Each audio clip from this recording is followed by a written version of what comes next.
This is the Double Edge Factor, where high performance meets peace of mind and faith meets focus. I am your host, Rod Manuel, and peace and blessings unto you.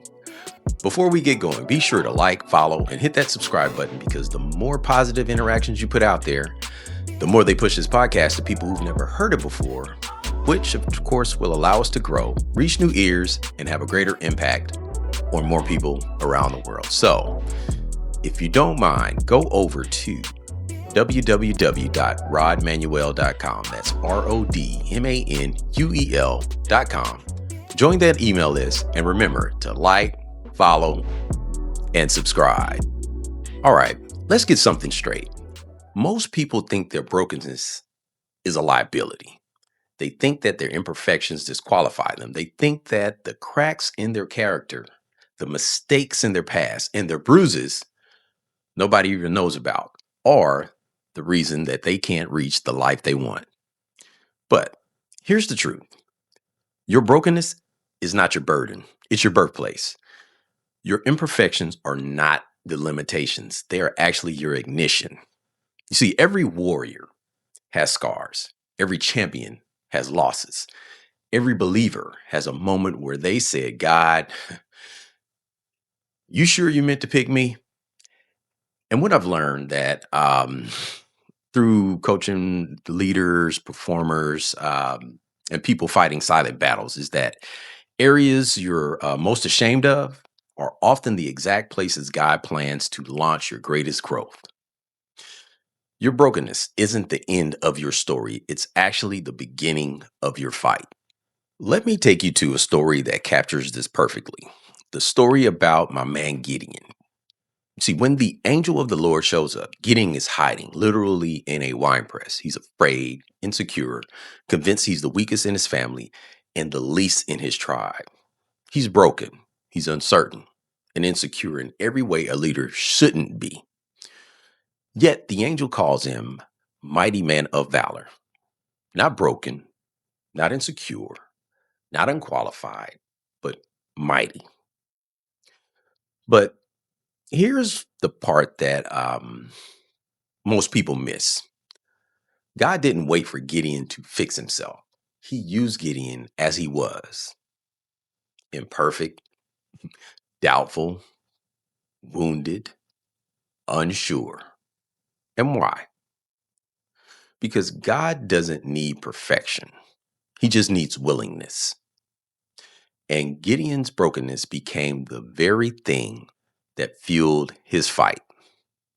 He said, if God is really with me, then I'm not hiding anymore.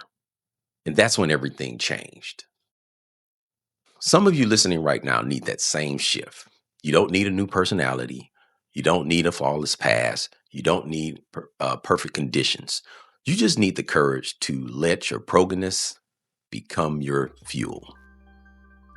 Today's show is brought to you by Polished Custom Builders, where they specialize in building your dream into a reality through custom home building, renovations, and interior design.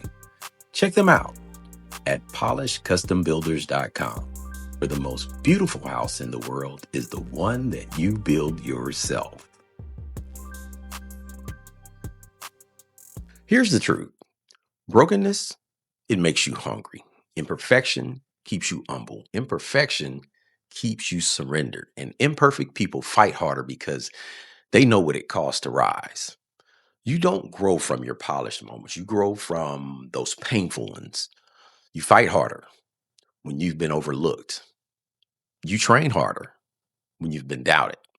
And you pray harder when you've been crushed.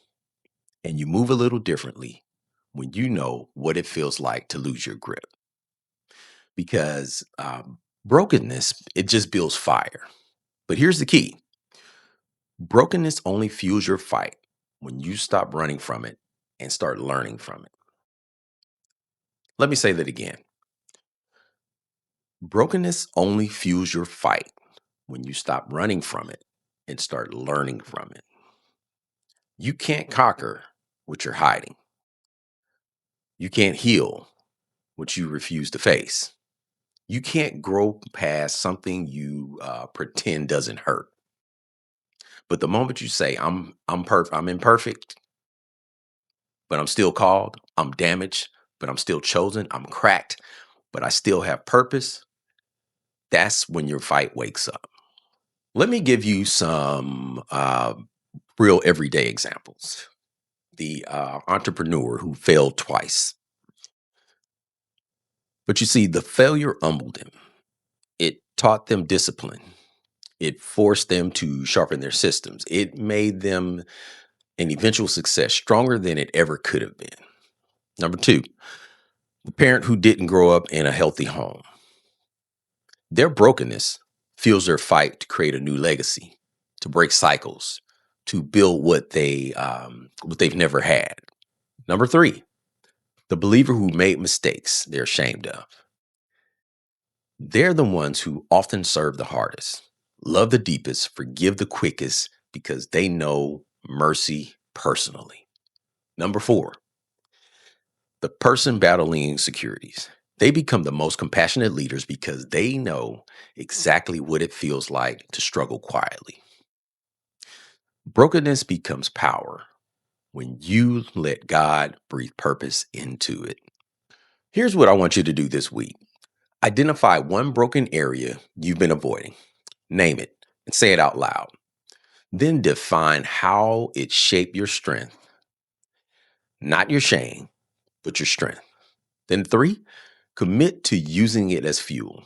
Turn it into effort, turn it into compassion, turn it into discipline, turn it into consistency. Because you see, brokenness becomes power when it becomes purpose.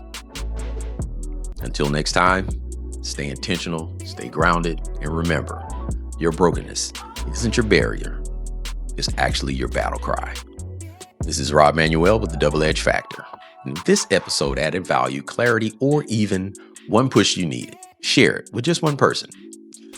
Only way we grow this podcast is when you guys share it. The more shares, the greater impact we can have on more listeners around the world. So hit that subscribe button to never miss another episode, or head on over to www.rodmanuel.com. That's RODMANUEL.com, where you'll find resources, coaching tools, and more to help you live, lead, and perform at your highest level.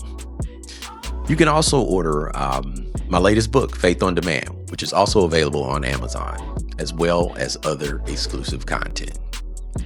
And as I always say, be intentional with your words, be intentional with your thoughts, and be intentional with your actions. And always find a way to be a blessing to someone else today.